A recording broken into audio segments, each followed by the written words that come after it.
I love law enforcement. I was a cop in St. Louis for 6 years before moving to Texas. It was just too cold. As a little kid, I loved Charlie's Angels. I loved Power Rangers. I saw the show Walker, Texas Ranger. Watched it all the time when I was a kid. And I wanted to be those things, any of those three things. And my mom was like, well, you can't be a Power Ranger or Charlie's Angel or a Texas Ranger. None of those things exist. So in Missouri, we didn't, why would we know that Rangers were a real entity? So when I became a Ranger, I called my mom and she was very excited about it. My parents came down for the ceremony.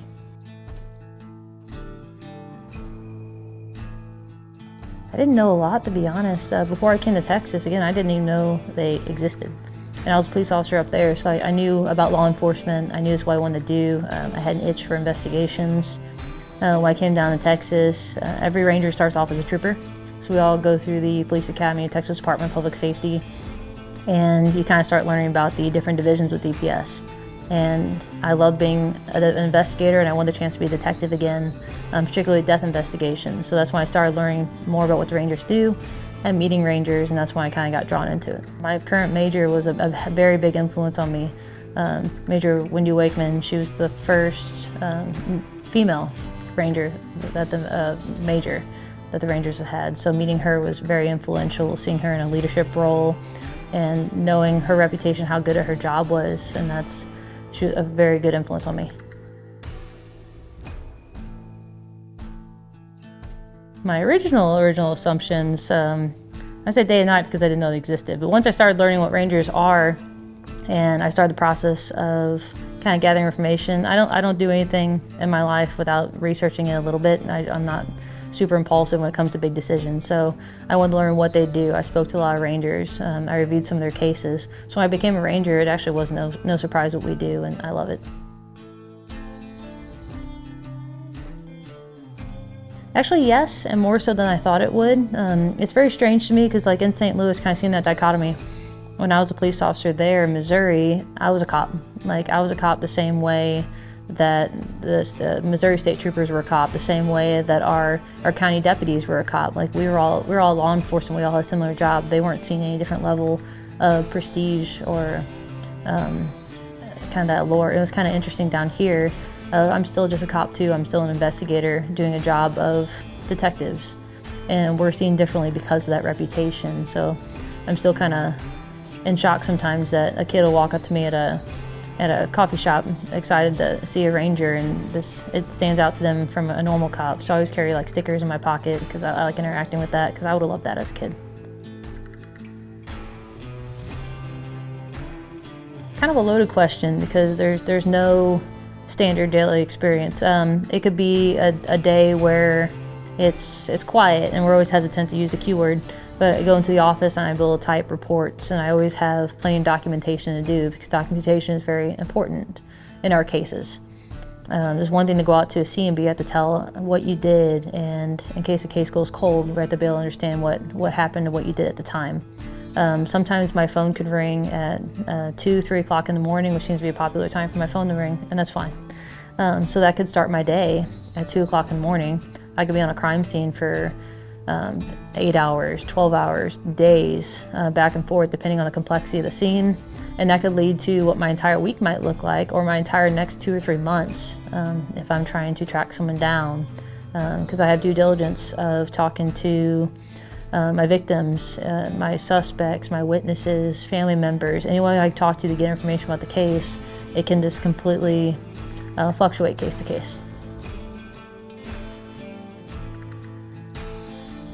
Oddly enough, the one that's probably the most significant was a death investigation from Missouri. It was a 12-year-old kid, and his dad was responsible for his death. And that was one of the first cases I had, and that one would resonate. I remember his name, I remember the suspect's name, I remember the kid's death date, and every day the anniversary of the case, I would take flowers to his grave when I lived in Missouri.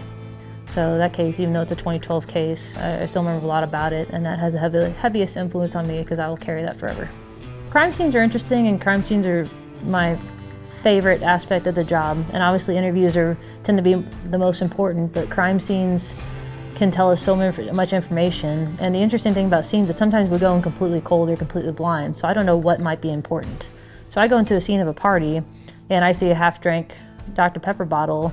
I could have DNA on that. I could have fingerprints. So I don't know the importance of that. So again, the importance of documentation. You could take 300 pictures, 1,000 pictures to document a crime scene, but also how am I to know whether that bottle might be important later or not? So I tend to over secure evidence just in case it ends up being relevant. So the Dr. Pepper bottle was interesting because that was solved years down the line once DNA came back to the original investigator, who had since, I think, retired, and no one kind of picked up or ran with it. So in that case was interesting because that legwork was already done.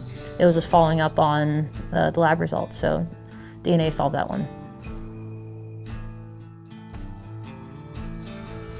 I do. All Rangers have degrees of specialized training. We get a lot of training, which I think is wonderful, that we kind of work it in around our jobs and our call-outs. I'm also an EMT. I love being a medic. It gave me such a good background, anatomy and physiology.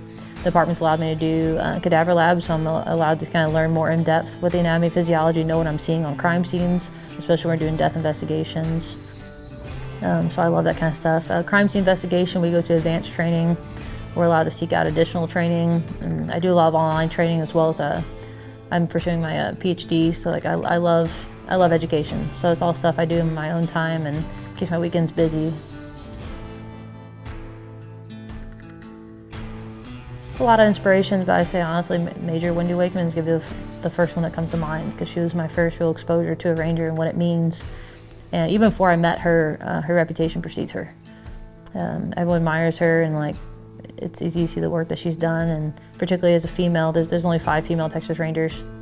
There's only been 8 or 9 in history, so like it's not common, it's not been easy. So seeing someone that's already done so well and has such a air of respect, I think she was most influential. And obviously there's tons of historical figures that the museum describes, but she's the first one that comes to mind.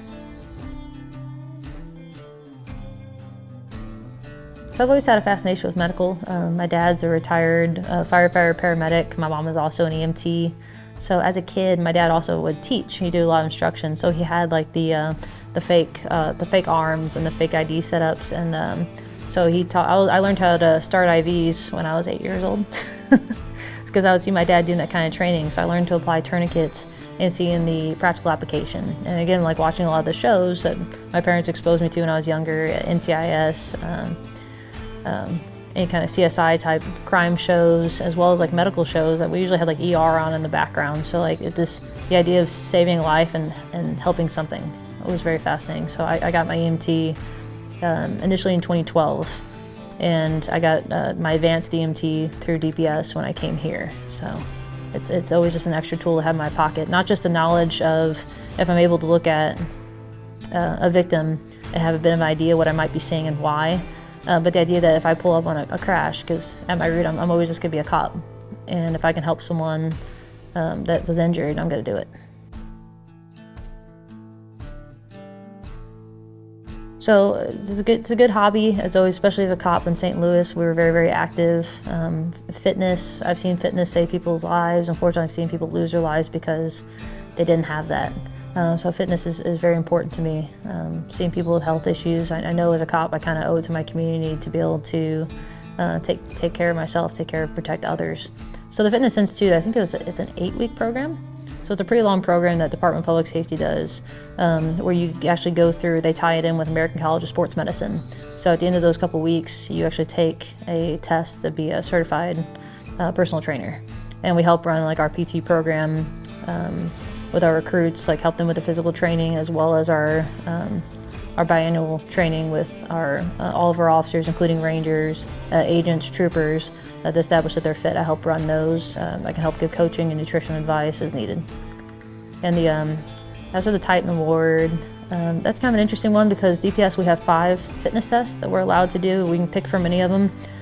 One's a 500-meter row, one's a 2,000-meter row, one's a 4-minute row. Another one's called like a combat fitness, which is like a fight gone bad, like a CrossFit style workout.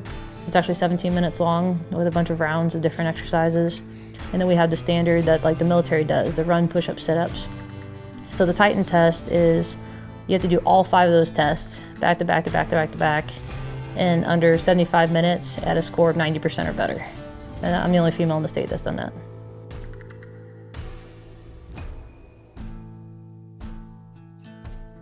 Of course. I also wanted to thank the museum as well, because I see such value in history, and not just as a woman, seeing how history has treated us, but society in general. Because the thing about history, it encompasses psychology, sociology, anthropology, all about human behavior and what has been done.